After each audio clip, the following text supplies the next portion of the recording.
Part 1. When Mark and Jane arrived in Edinburgh, they discovered that Mark had left his camera on the train. At the Lost and Found office, he has to fill in a lost property form. First, you have some time to look at questions 1 to 4.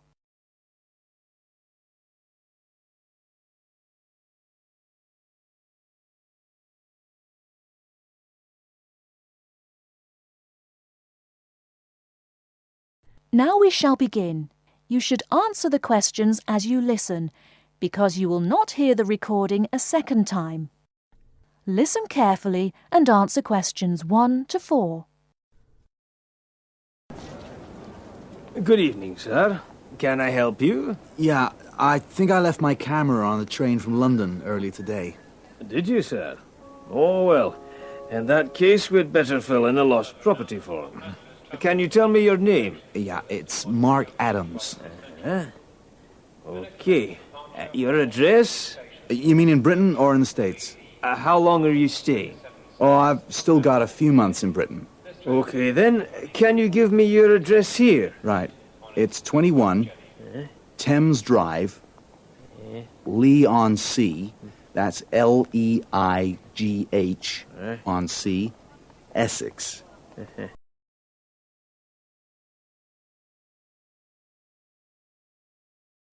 Before you hear the rest of the conversation, you have some time to look at questions 5 to 10.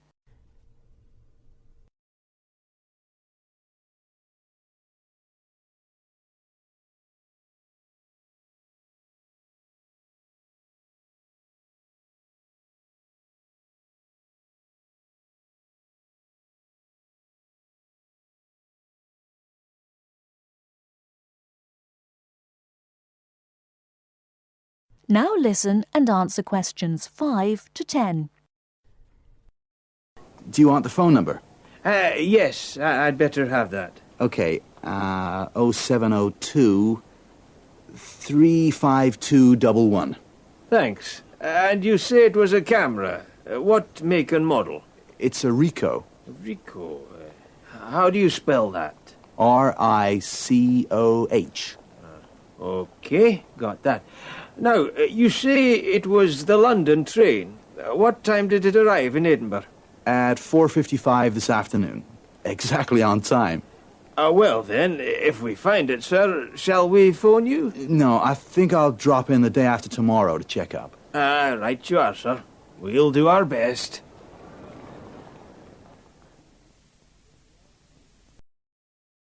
That is the end of Part 1.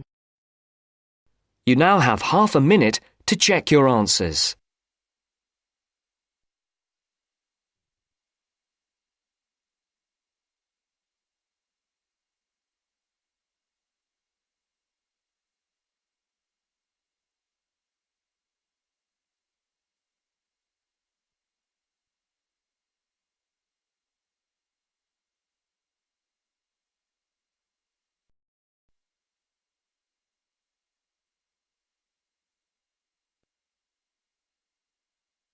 Now turns to Part 2. Part 2. First, you have some time to look at questions 11 to 17.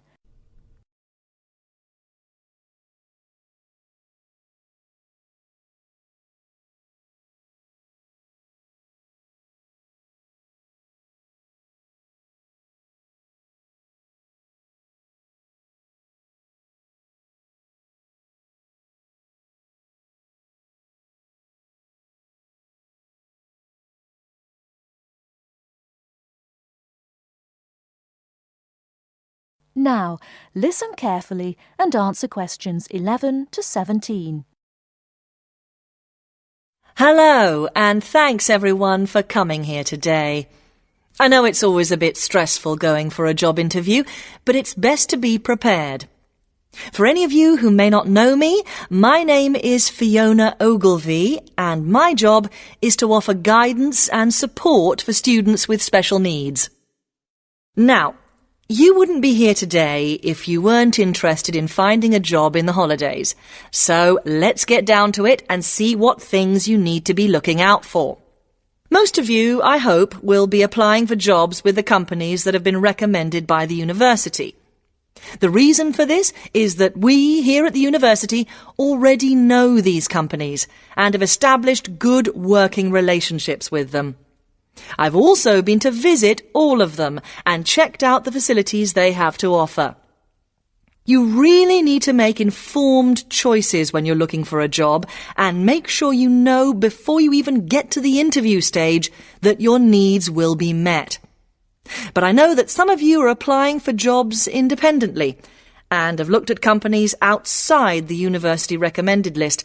So for you, it's best to plan ahead and be aware of what it is you may need while you're working. Things that you need to check when you go for an interview are there enough toilet facilities and are these easily accessible? Also, you want to check that all the public areas inside the building are barrier-free, so you can get direct access to these public spaces whenever you need to. And ask about ramps into the building, so you know how many there are and where they are located. These kinds of things are so much more difficult to sort out when you've started work, as they take time. But ramps are an absolute must, so please make sure you know where they are. Another thing you must make sure of is that the lifts have the correct lowered control panels.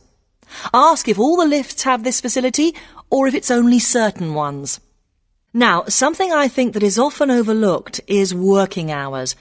What you want to make sure of is that you get flexi time. This basically means that your working hours are flexible and you can clock on and clock off in times that suit you. Within reason, of course. Most companies do recognise that it takes much longer for someone in a wheelchair to get on and off buses and trains. Public transport can take that much longer, so you need to be organised and prepared. And for those of you lucky enough to own a car, check how many disability parking spaces are available. Remember that it's your right to have a disabled parking space. These also need to be near enough to a wheelchair accessible entrance or ramp. OK, are there any questions before we move on? Before you hear the rest of the talk, you have some time to look at questions 18 to 20.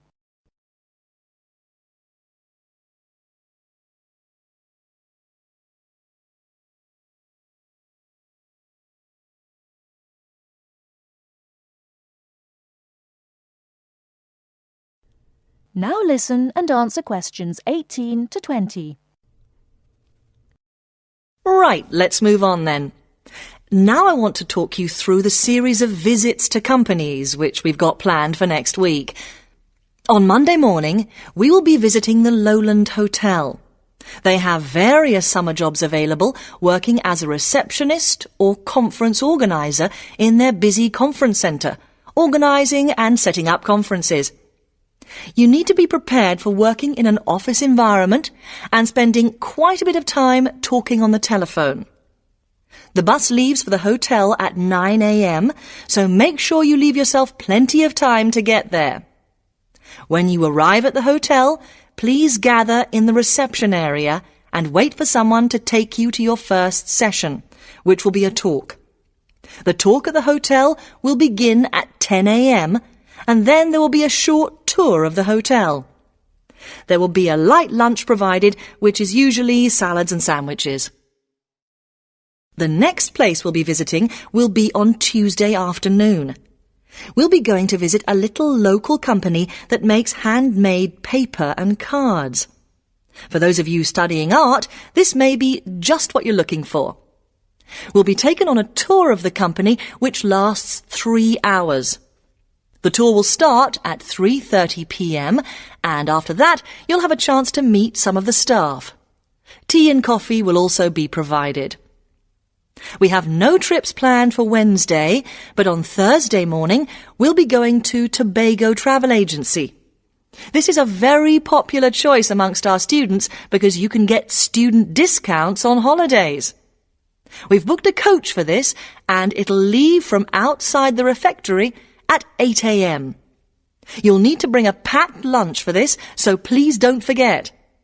There is a little canteen where you can buy hot and cold food, but this is closed on Thursdays.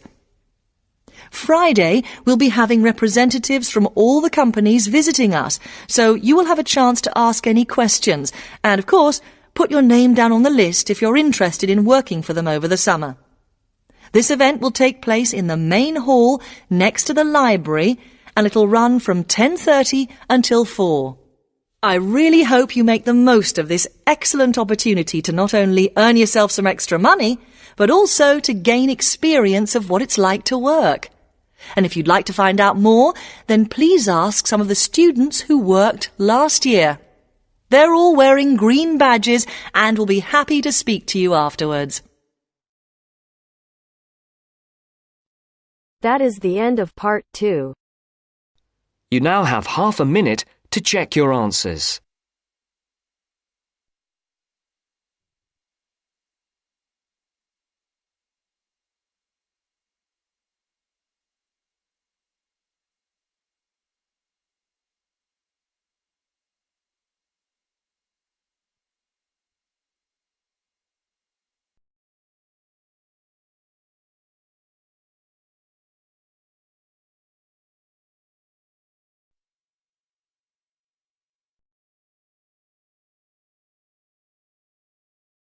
Part 3. As part of our lecture series on everyday health issues, today's talk is on tiredness. We shall look at the main issues in turn, as well as some of the main research that has been carried out in this field. First, you have some time to look at questions 21 to 26.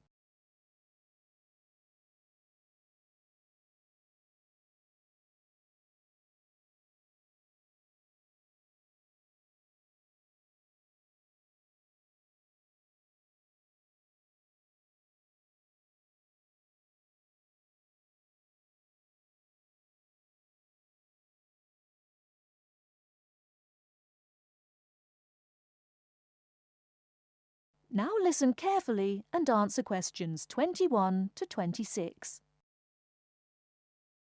Good morning. As part of our lecture series on everyday health issues, today's talk is on tiredness.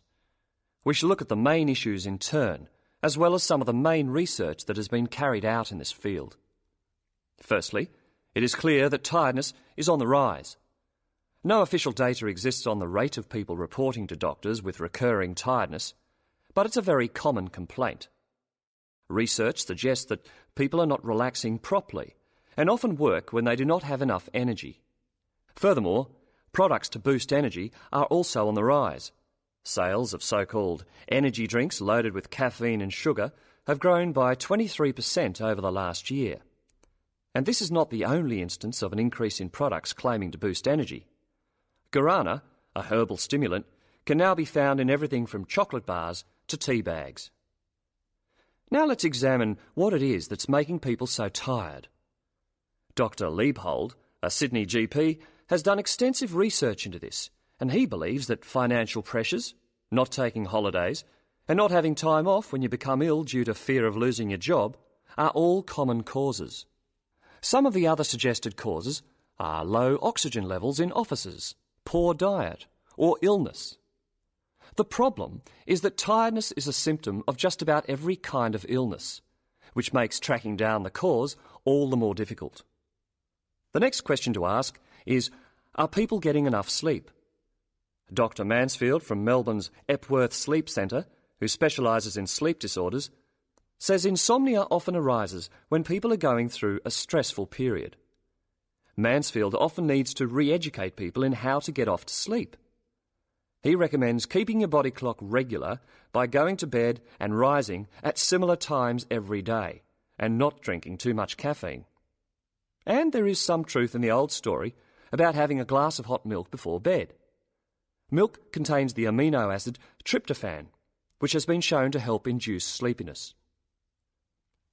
Turning to the question of why we need sleep, researchers are still trying to answer this fundamental question.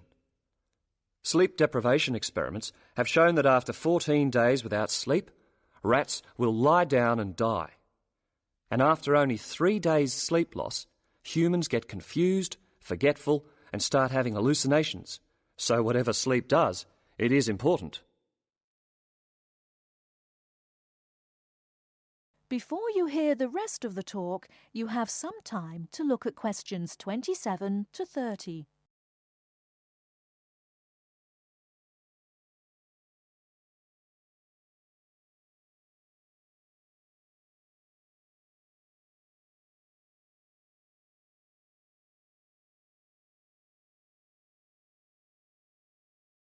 Now listen and answer questions 27 to 30. However, not all researchers feel the same way. Trent Watson of the Dietitians Association is not convinced by McMahon's theory, explaining that our bodies don't really like to burn protein as a fuel, so it doesn't really contribute to energy levels. Carbohydrates, however, found in fruit, breads and pastas, are a more common fuel. Anyone following a rigidly high-protein diet with low carbohydrates, even if they are operating at low intensity during the day, could subject themselves to fatigue because they just don't have the carbohydrate stores, Watson says. In general, a good way to stay energised from a dietary point of view is to eat red meat, green leafy vegetables and whole grains. These foods give red blood cells the building blocks for optimum performance in their role of delivering oxygen to muscles. To sum up, tiredness is a health problem on the increase, and there continues to be much debate surrounding its causes and remedies. Now, if there are any questions, I'd be happy to answer them. That is the end of part 3. You now have half a minute to check your answers.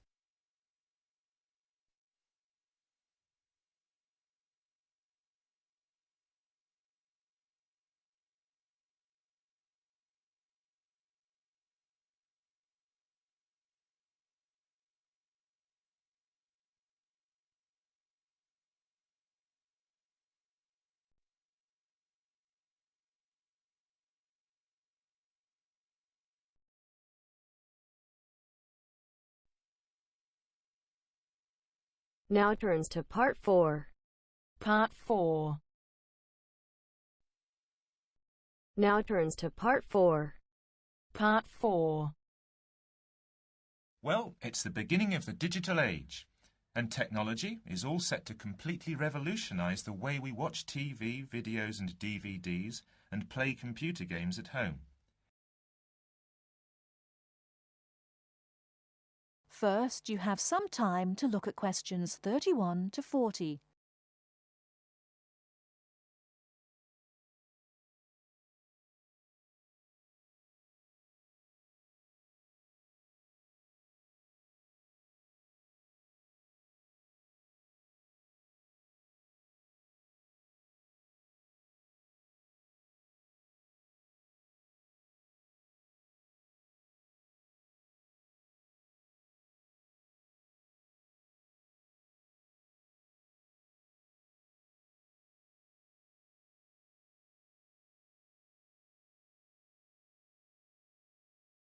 Now listen carefully and answer questions 31 to 40.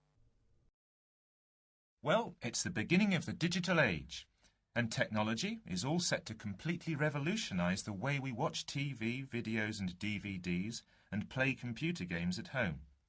Here to tell us more about how we will be spending our leisure time at home in future is Anna Zabel. Hello. Yes, there will be huge changes in the way we use television, radio and new media in future. By this, I mean we will be able to do what we want, where we want and when we want. The result is that our homes will increasingly become home theatres, and all our entertainment at home will be available at the touch of a button. Now, most home entertainment these days is delivered over wires, but this is changing thanks to high-speed broadband. Downloading will become easier, and studios will eventually release movies, songs and video games directly to the consumer. So, for example, instead of a film opening on the big screen and eventually appearing on television, video and the internet, it can appear in all formats at once. This means that we will have more choice and control over the media we use. So, how will we use this media in our homes in future? There will be big changes in how we watch video and television. Several research groups and companies are trying to add depth to TV and other video displays in the form of a third dimension. So, television and video screens will have depth. What do you mean by depth exactly? Do you mean 3D, like a hologram? That's right.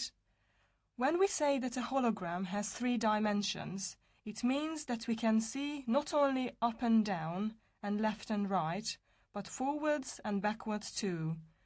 When we talk about dimensions, we call forwards and backwards depth. So when we say that a hologram has 3 dimensions, it means we can see up and down and left and right, just like a picture or photo. But we can also look into the hologram because the image it contains has depth. So instead of watching films on a flat screen, we will be watching them in 3D? Absolutely. Well, as we live in a 3D world, we shouldn't really be watching television and films in 2D, and the technology to make this happen is already there. 3D screens are being developed which can be placed throughout the house, even in busy areas of our homes like doorways and halls. Now, these screens appear to float in air. So in the future, 3D holographic images will be sent into our homes and we will be able to experience the action as if it is taking place right in front of our eyes. So, the action won't just look real, it will be real. Incredible! How does this technology work? Well, to get true 3D, each of your eyes has to see a slightly different image. 3D screens interweave multiple images in vertical stripes using special coatings and filters built into the screen. This means that each eye sees a different set of stripes. These screens are called lenticular screens. Now, these screens are easy to produce and some laptop PCs and cell phones already have them. However, lenticular screens do have one disadvantage. The strain on the eyes and brain of putting together a 3D image from 2 flat ones can result in headaches and dizziness. But a few companies have developed a hologram 3D display which does not cause these problems. Instead of building images, then leaving them to the brain to put together, holograms create a whole image that reaches the eye exactly the way light from a real object does. You can even walk part of the way around a holographic image to see side and back views, just as you would do if the object was right in front of you. Twin holograms will let a couple watch 2 different programs on the same screen, even if they sit next to each other on the living room sofa. So no more arguing about which program to watch. That's right. Patio screens are being developed too. Patio screens? What are they exactly? Well, a patio screen is a big inflatable screen, which means you can take it outside your home and watch a film in your garden. Some patio screens are even equipped with DVD players, and some new ones may even have a wireless connection. Amazing developments there. Well, join us after the break when we will be talking. That is the end of part 4. You now have half a minute to check your answers.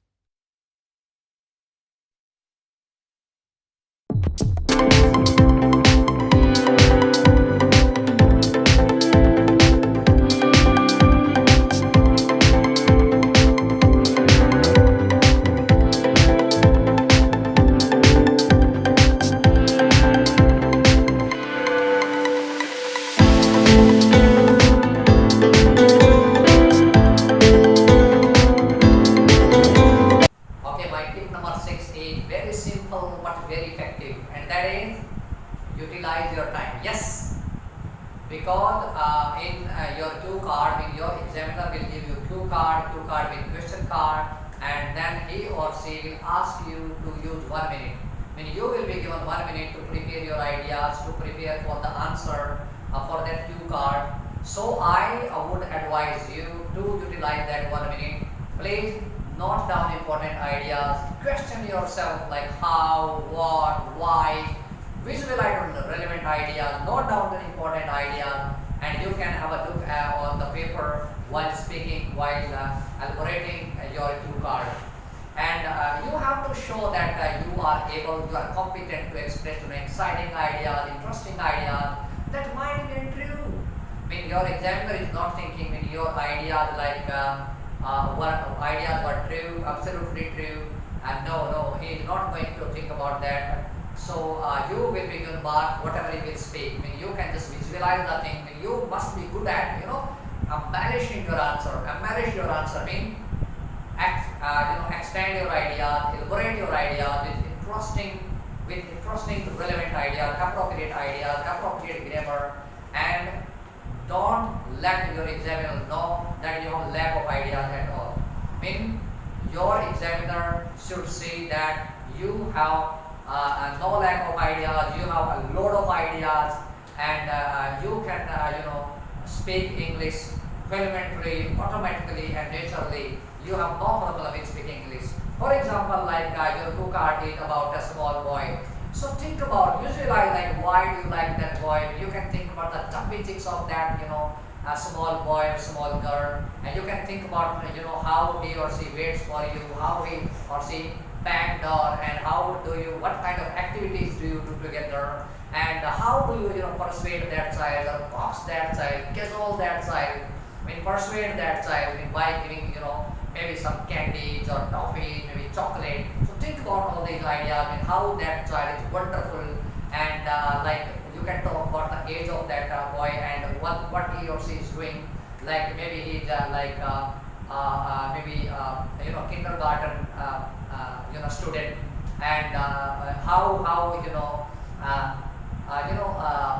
rhyme, what we say rhyme, like recite the rhyme with like lisping the way while he's speaking, and sometimes he gets angry if you don't give him toffee or candy, and he starts kicking you, and how do you pick that boy up and cuddle that boy, and how you forget about all your worries and tension. You been worked in your office, and you go home and forget about all these things when you cuddle that boy or baby in your arm. So you can think about all these ideas, and it's easy. It's very easy. So please utilize your minute and note down all these ideas. Think about that cue card you have been given by your examiner. So it would be very easy to get band 8. So please use that minute. This is highly advisable, and it is not difficult at all to elaborate your answer, to speak 1 to 2 minutes. It's very easy.